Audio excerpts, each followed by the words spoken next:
महाभारत के समय की बात है। पांच पांडवों ने भगवान श्री कृष्ण से कलयुग के बारे में चर्चा की और कलयुग के बारे में विस्तार से पूछा और जानने की इच्छा जाहिर की कि कलयुग में मनुष्य कैसा होगा, उसका व्यवहार कैसा होगा और उसे मोक्ष कैसे प्राप्त होगा।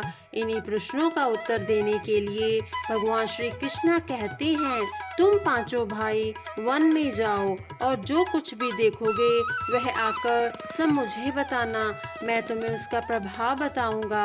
पांचों भाई वन में गए। युधिष्ठिर महाराज ने देखा कि किसी हाथी की दो सूंड हैं। यह देखकर उसके आश्चर्य का ठिकाना ना रहा। अर्जुन दूसरी दिशा में गए।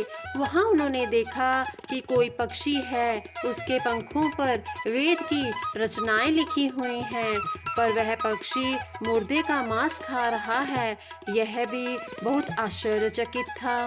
भीम ने तीसरा आश्चर्य देखा, एक गाय ने बछड़े को जन्म दिया है और बछड़े को वह इतना चाट रही है कि बछड़ा लहूलुहान हो जाता है।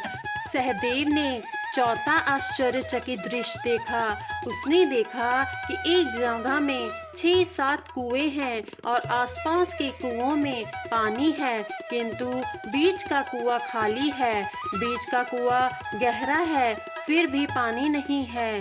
पांचवें भाई नकुल ने भी एक अद्भुत आश्चर्य देखा कि एक पहाड़ के ऊपर से एक बड़ी शिला लुढ़खड़ाती लुढ़खड़ाती आती और कितने ही वृक्षों से टकराई, पर उन वृक्षों के तने उसे रोक न सके।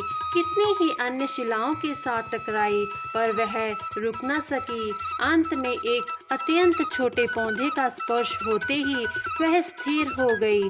पांचों भाइयों के आश्चर्य का कोई ठिकाना ही ना रहा। शाम को वे श्री कृष्णा के पास गए और अपने अलग अलग दृश्यों का वर्णन किया। युधिष्ठिर कहते हैं, मैंने 2 सूंड वाला हाथी देखा तो मेरे आश्चर्य का कोई ठिकाना ना रहा। तब श्री कृष्णा कहते हैं, कलयुग में ऐसे लोगों का राज्य होगा जो दोनों ओर से शोषण करेंगे, बोलेंगे कुछ और करेंगे कुछ और। ऐसे लोगों का राज्य होगा, इससे तुम पहले राज्य कर लो। अर्जुन ने आश्चर्य देखा कि पक्षी के पंखों पर वेद की रचनाएं लिखी हुई हैं, पर पक्षी मुर्दे का मांस खा रहा है। इसी प्रकार कलयुग में ऐसे लोग रहेंगे जो बड़े बड़े पंडित और विद्वान कहलाएंगे, किंतु वे यही देखते रहेंगे कि कौन सा मनुष्य मरे और हमारे नाम पे संपत्ति कर जाए। संस्था के व्यक्ति विचारेंगे कि कौन सा मनुष्य मरे और संस्था हमारे नाम हो जाए। हर जाति धर्म के प्रमुख पद पर बैठे विचार करेंगे कि कब किसका श्राद्ध है। चाहे कितने भी बड़े लोग होंगे, किंतु उनकी दृष्टि तो धन के ऊपर ही रहेगी। ऐसे लोगों की जय जयकार होगी जो परधन को हरने और छीनने को आतुर होंगे, और कोई कोई विरला ही संत पुरुष होगा। भीम ने तीसरा दृश्य देखा कि गाय अपने वछड़े को इतना चाटती है कि बछड़ा लहूलुहान हो जाता है। श्री कृष्णा कहते हैं, कलयुग का आदमी शिशुपाल हो जाएगा। बालकों के लिए इतनी ममता करेगा कि उन्हें अपने विकास का अवसर ही नहीं मिलेगा। किसी का बेटा घर छोड़कर साधु बनेगा तो हजारों व्यक्ति दर्शन करेंगे, किंतु यदि अपना बेटा साधु बनता होगा तो रोएंगे कि मेरे बेटे का अब क्या होगा। इतनी सारी ममता होगी कि उसे मोहमाया और परिवार में ही बंद कर रखेगा और उसका जीवन वहीं खत्म हो जाएगा। अंत में बेचारा अनाथ होकर मरेगा।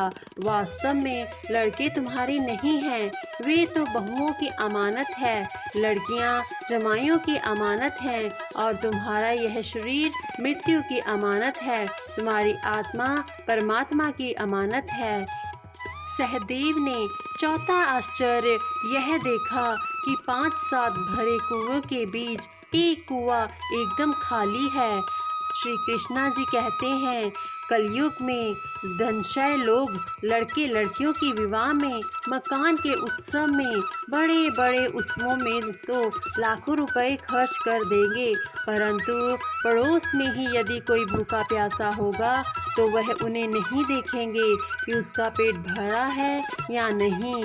दूसरी ओर मौज मौज में शराब, कबाब, फैशन और व्यसन में पैसा उड़ा देंगे, किंतु किसी के दो आंसू पूछने में उनकी रुचि ना होगी, और जिनकी रुचि होगी उन पर कलयुग का प्रभाव नहीं होगा, उन पर भगवान का प्रभाव होगा।